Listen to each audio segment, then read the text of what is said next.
we're often told that pro-lifers or the government shouldn't be enforcing morality, right? So that if you are personally pro-life and you believe abortion is wrong, that's fine, but you shouldn't be imposing that form of morality, that personal opinion on others who might want to choose abortion. So the argument goes that pro-lifers and the government shouldn't enforce morality.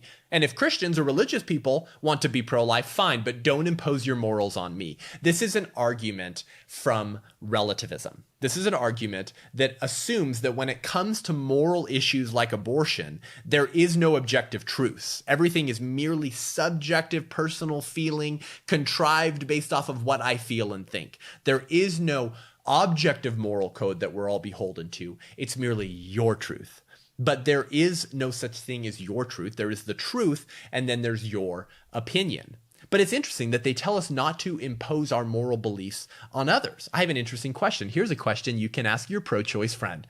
Do you believe it's wrong for people to impose their moral views on others?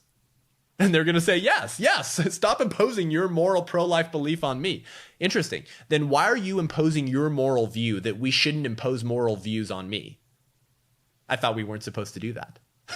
The view that we shouldn't impose moral beliefs is a moral belief. So if we're not supposed to impose moral beliefs, and you're telling me to stop talking about my pro-life position because I'm imposing moral beliefs, then you need to shut your trap because you're imposing your moral belief that we shouldn't impose moral beliefs on me. That's intolerant according to your own ideology. So there's a little bit of irony when relativism plants its seeds in the souls of young people. But the very cowards who insist that pro-lifers shouldn't impose their morality on women seeking abortions are happy to impose their morality on unborn children who can't defend themselves. Very brave. It's very easy to say you're just exercising your morality, your truth, when the victim of your morality can't speak up and say, I object. So pro-lifers shouldn't impose pro-life morals on pro-choicers because they object. But pro-choicers impose their pro-choice morals on babies who can't object. Oh, how brave of you. Yeah, you're a real defender of women's equality as you slaughter 500,000 unborn women every year who can't object, who can't practice their version of morality, namely that they would probably prefer to not be dismembered. And we know that because they try to escape the forceps that you paid a physician to dismember them with. But this argument also begs the question. For example, I could argue that I believe toddlers are not persons, and therefore I should have the right to torture them for fun. And you can't impose your anti-toddler torturing position on me. Don't impose that position on me. This is my truth, my belief, and I should have the freedom to exercise that familial private right. But of course, everyone says, no, that's wrong because toddlers are persons. Exactly. If the victim in question is a human person, then it's objectively wrong to mistreat them. If you believe in human equality, if you believe in the founding ideals of this country that are supposed to be self-evident, namely that all men are created equal, endowed by their creator with certain, the thing, as Joe Biden said, certain inalienable rights, that among these are life, liberty, and the pursuit of happiness.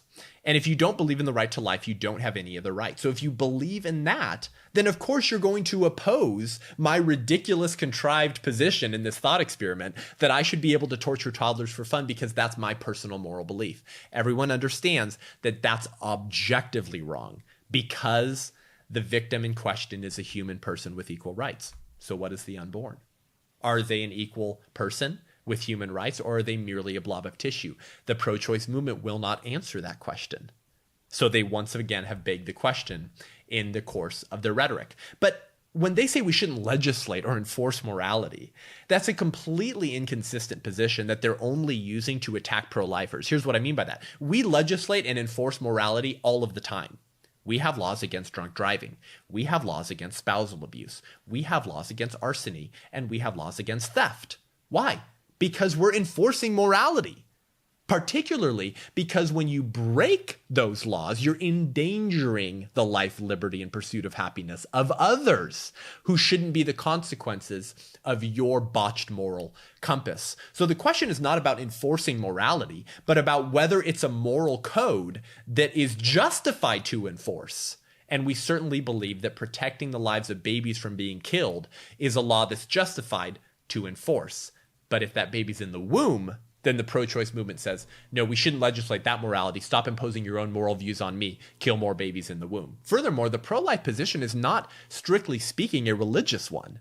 But the pro-choice argument here that says don't impose your moral beliefs on me frequently appeals to the religious community and saying you shouldn't be imposing your Christian worldview, your religious beliefs that you've arrived at because of your sacred texts on me. I don't believe in the authority of your sacred text, so why should I be beholden to the moral codes in your sacred text that I don't respect?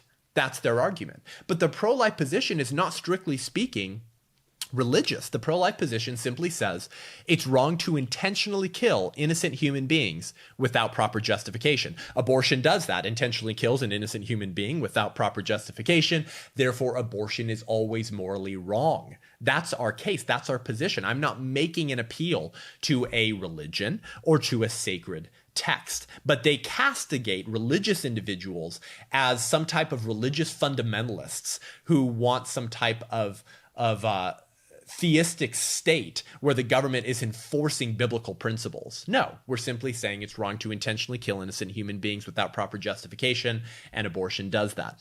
Furthermore, it's pretty ironic that while pro-aborts insist pro-lifers shouldn't impose their morality on women who want abortion, they simultaneously insist that they can impose their morality on pro-lifers by forcing them to fund abortions with their tax dollars and threaten them with career termination if they don't perform an abortion.